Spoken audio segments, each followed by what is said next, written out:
The Wonderful Wizard of Oz by L. Frank Baum. Chapter 17. How the Balloon Was Launched.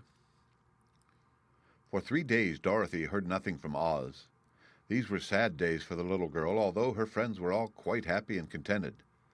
The Scarecrow told them there were wonderful thoughts in his head, but he would not say what they were because he knew no one could understand them but himself. When the Tin Woodman walked about, he felt his heart rattling around in his breast, and he told Dorothy he had discovered it to be a kinder and more tender heart than the one he had owned when he was made of flesh. The Lion declared he was afraid of nothing on earth and would gladly face an army or a dozen of the fierce Kalidas. Thus each of the little party was satisfied, except Dorothy, who longed more than ever to get back to Kansas. On the 4th day, to her great joy, Oz sent for her, and when she entered the throne room, he greeted her pleasantly.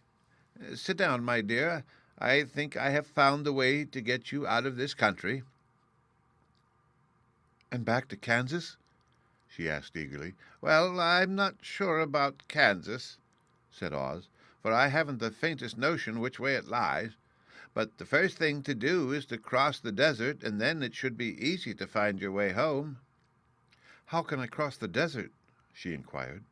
"Well, I'll tell you what I think," said the little man. "You see, when I came to this country it was in a balloon. You also came through the air, being carried by a cyclone, so I believe the best way to get across the desert will be through the air. Now, it is quite beyond my powers to make a cyclone, but I've been thinking the matter over, and I believe I can make a balloon." "How?" asked Dorothy. "A balloon," said Oz, "is made of silk which is coated with glue to keep the gas in it. I have plenty of silk in the palace, so it will be no trouble to make the balloon, but in all this country there is no gas to fill the balloon with to make it float." "If it won't float," remarked Dorothy, "it will be of no use to us." "True," answered Oz, "but there is another way to make it float, which is to fill it with hot air.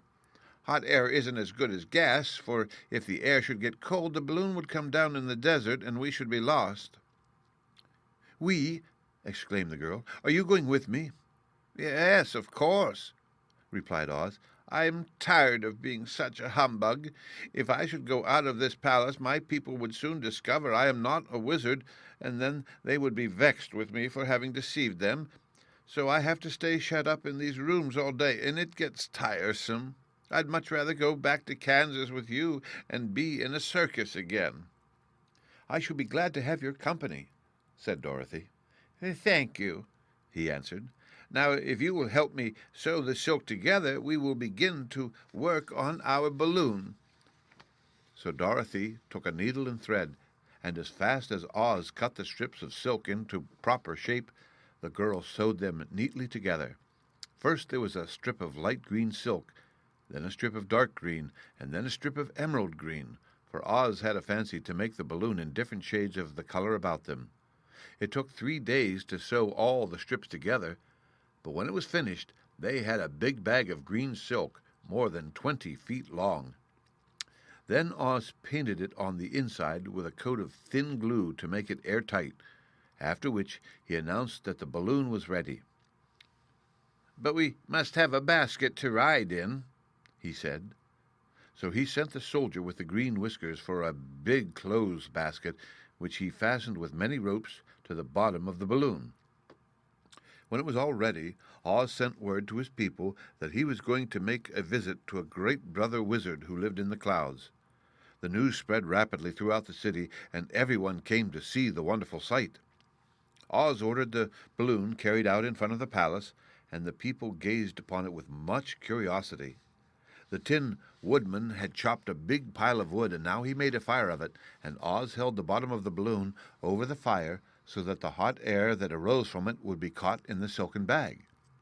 Gradually the balloon swelled out and rose into the air until finally the basket just touched the ground. Then Oz got into the basket and said to all the people in a loud voice, "I am now going away to make a visit, and while I am gone, the Scarecrow will rule over you. I command you to obey him as you would me."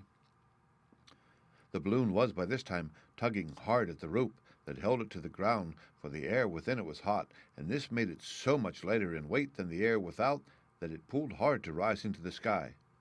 "Come, Dorothy," cried the wizard. "Hurry up, or the balloon will fly away." "I can't find Toto anywhere," replied Dorothy, who did not wish to leave her little dog behind. Toto had run into the crowd to bark at a kitten, and Dorothy at last found him. She picked him up and ran towards the balloon. She was within steps of it, and Oz was holding out his hands to her to help her in the basket when crack went the ropes, and the balloon rose into the air without her. "Come back!" she screamed. "I want to go too." "I can't come back, my dear," called Oz from the basket. "Goodbye!" "Goodbye!" shouted everyone, and all eyes were turned upward to where the wizard was riding in the basket, rising every moment farther and farther into the sky. And that was the last any of them ever saw of Oz, the wonderful wizard, though he may have reached Omaha safely and be there now for all we know. But the people remembered him lovingly and said to one another, "Oz was always our friend. When he was here, he built for us this beautiful Emerald City, and now he has gone, he has left the wise Scarecrow to rule over us." Still, for many days they grieved over the loss of the wonderful wizard and would not be comforted. The end.